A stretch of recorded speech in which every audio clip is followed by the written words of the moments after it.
Welcome. In this video, I'll show you how to fix Facebook Marketplace location problem. Or if you find this video helpful, please leave a like and subscribe to the channel for more such tutorials. Now, first up, or the first fix here, you need to open up your device's settings.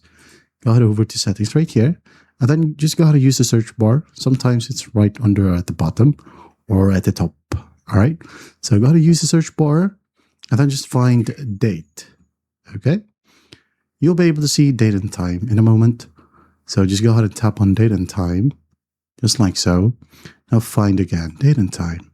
Now make sure that automatic date and time and the automatic time zone are enabled. Okay.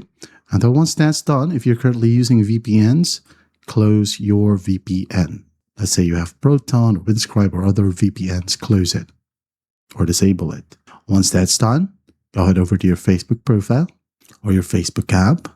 Tap on the three horizontal lines. Go to Settings and Privacy. Now Settings. Scroll down and find Language and Region. Tap on it. Make sure that it is set to English or your native language. As you can see here, you can use device language or English right here. And there you have it. Once that's done, just force close the app to save the changes and then just reopen it. And you should be good to go. That is how you fix Facebook Marketplace location problem. I hope this video helps and I'll see you in the next one.